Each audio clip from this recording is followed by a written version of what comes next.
நான் நிறைவாக காவல்துறை மானிய கோரிக்கைக்கு பதில் அளித்து பேசுகிற போது தமிழ்நாட்டை பற்றி சொல்லுகிற போது தமிழ்நாடு ஏற்கனவே எப்படி இருந்தது, இப்போது எப்படி மாறியிருக்கிறது, எந்த வளர்ச்சியை கண்டிருக்கிறது என்பதை பற்றி குறிப்பிட்டு சொல்வதற்காக ஒரு உதாரணத்தை சொன்னேன். ஊர்ந்து கொண்டிருந்த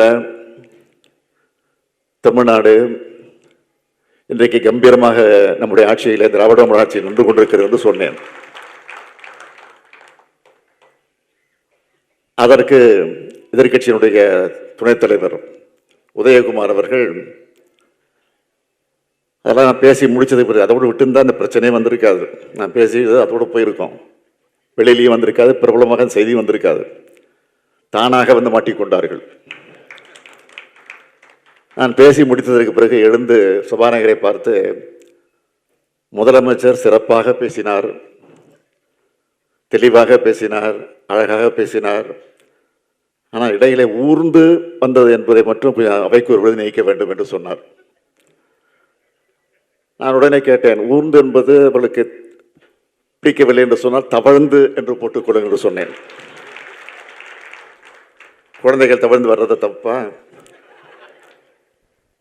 சொன்னேன்.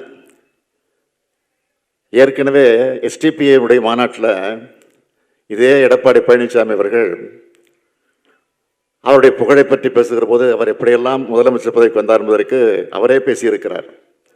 நான் தவழ்ந்து தவழ்ந்து தவழ்ந்து படிப்படியாக வந்து முதலமைச்சராக வந்திருக்கிறேன் என்று அவரே பேசியிருக்கிறார். அது இப்போ வைரலாக ஓடிக்கிட்டு இருக்கு. இப்போ நான் நேற்று பார்த்தேன், அதுக்கு முன்னாடியே பார்த்துருந்தா நானும் அதை சொல்லியிருப்பாங்க சட்டமன்றத்தில். நேற்று தான் அந்த வைரலில் பார்த்தேன். எதுக்காக சொல்கிறேன்னா, அப்போ கூட கேட்டேன், விடாமல் அந்த தவழ்ந்து வேண்டாம் அப்படின்னு சொல்லிக்கிட்டு இருக்காரு யார், உதயகுமார் எந்திரிச்சு சட்டமன்றத்தில், அதை எடுத்துருங்கன்னு. நான் சொன்னேன், அது அன்பார்லிமெண்ட் விட கிடையாது.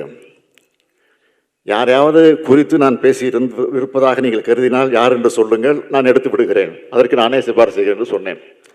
உட்கார்ந்து விட்டார். செய்திகளை உடனுக்குடன் தெரிந்து கொள்ள கீழ்கண்ட கேபிள் மற்றும் டிடிஹெச் நெட்வொர்க்குகளில் எம்நாடு செய்தி தொலைக்காட்சியை காணுங்கள். பாதகம் செய்பவரை கண்டால் நாம் பயம் கொள்ளலாகாது பாப்பா. மோதி மிதித்து விடு பாப்பா, அவர் முகத்தில் உமிழ்ந்து விடு பாப்பா. அண்மை செய்திகளை உடனுக்குடன் தெரிந்து கொள்ள இணைந்திருங்கள் எம்நாடு தொலைக்காட்சியுடன்.